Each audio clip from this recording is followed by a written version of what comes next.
Please welcome Kristin Kreuk!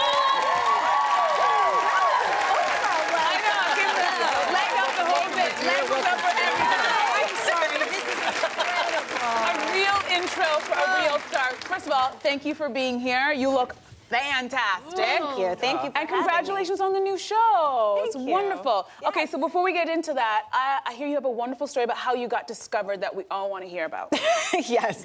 I was in high school and doing drama, like one does in high school, Yes. and I loved it. And the CBC was looking for someone for their new television series called Edgemont. And I remember this. Yeah. Do you remember that? Yeah, it was like a teen drama. Yeah. Look at you. Look at little you. Little baby. So then you went to the CW network in the Yep. States. You did Smallville for 10 seasons, which is a big deal. Beauty and the Beast for 4, so yeah, applaud that guy. Those are 2 hit shows, but they were filmed in Canada. I didn't know that. So what was that experience like? It was great. I mean, Smallville shot in Vancouver, which we hadn't great. expected because it's it's a Warner Brothers show for the WB back in the day. Right. For anybody who remembers. And we shot in my hometown, so I got to live in my parents' house, and my dad would drive me to work in the mornings. Oh my For 10 gosh. seasons? No. Eventually he... No, I got my driver's license when I was around 19 and I started driving myself. But when I was 18, he drove me. Wow. Feel the band. Applaud that. Yeah. That's good, Dad. Good. That's awesome. And now you've filmed a lot of series in Canada. Yes. And we have to ask you, what's your favorite city to shoot in You're in Toronto. Listen, peeps, this is an impossible question. You can't choose a favorite city. Sure you can.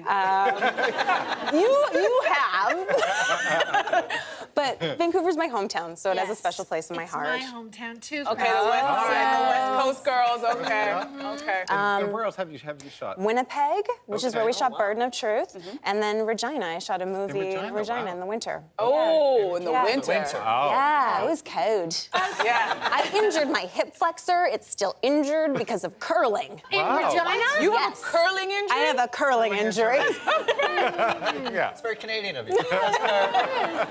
Well, you're here Everyone's now with your curling injury Yes. in Toronto. Yes. And you're back at the CBC. I feel like that's a full circle moment. You started at the CBC, you're back here. You play on the new show a big city lawyer who goes back to her small town to there is, I'm sorry, I'm just very distracted by how you're sitting. I don't know how you got your foot that high up on your lap. Is that just... It's just comfortable. It's comfortable. This is comfort. is comfortable This for is you. comfort. I don't know why. It's just, you know, when you're a kid, you just That's feel cross-legged. Absolutely. Steven, get it. Are you And serious? jeans I are can quite... do one. It looks like all of us have hip flexor injuries. So there's legal drama. Yes, there are legal personal drama. secrets in the show. What else can we expect? Yes. Well, it's a very emotional and heartfelt show that follows my character, Joanna Hanley, who works in Toronto. And she goes back to her hometown to deal with this case where all these young women are having symptoms of like twitching and body spasms that they can't control, and nobody knows what's causing it. And so she ends up going back and fighting for these girls, and at the same time, she's discovering the secrets of her family's past. Wow.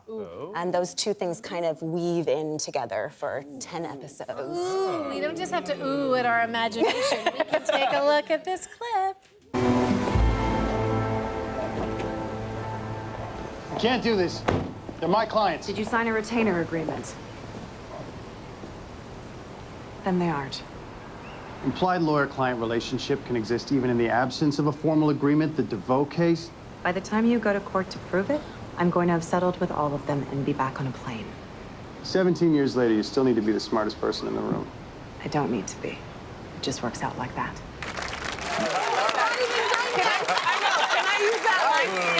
It just works out like that. I love that. You know what I love about your career? You've always played really strong characters. And of course, with this one we just saw, she's a tough cookie. Yeah. And you're also executive producer on this one. So Yeah. what's that like? That's a lot of work. Yeah, you know, it was an amazing experience. I really wanted to transition myself outside of just acting and be able to tell the stories that I'm most moved by.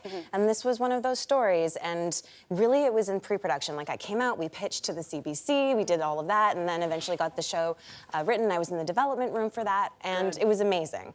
Once we were working, I couldn't do as much anymore because acting is, I don't know, it's like It's a full-time, you have to be focused. Now, on the show, you play this tough cookie, as Andrea said. You put people in the hot seat. So now it is our turn with a game we call 6 Degrees of Interrogation. dun dun dun. Drama, the lights. Serious. No pressure. You look gorgeous. It's good lighting, though. It is good. It's really shimmering. Here's how it works. On the thermometer behind you, there are 6 degrees. Each degree corresponds with a question ranging from cool all the way to hot. You get to decide how scandalous you want to go. Are you up for the challenge? I am up for the challenge. Ooh. Okay, we did this last time. We did it Okay. with Gene Simmons and country star Brett Kissel. Both of them chose number 6. No pressure. Well, I feel that you're saying I should choose. That's number 6. absolutely what I'm saying. At the very least. What we're saying. Number 6. Oh, she selected number 6. That's amazing. Oh dear. Number 6. You must show us a hidden talent. I think she already is. Right? Guys, ready? What? I'm clapping with one hand. What hand clapping? I've never seen that before. Thanks, guys. Wait, there it is. Can we applaud that talent by just clapping with one hand? Wait, before my brain How do falls you out. do that? I hear nothing. Oh my God. I think it's because I'm a little double jointed. So my hand like falls into itself. No. I hear no, it's not working. I've only met one other person who can. Wow, Kristin, we thought you were talented, and now we know she's an incredibly Next level. gifted, talented woman. Wow. Are you passionate about living your best life and having a clear mind and a healthy body? Or do you just want to find out what your date actually thinks about you? Subscribe and you'll get all the lifestyle and dating tips you need to live life.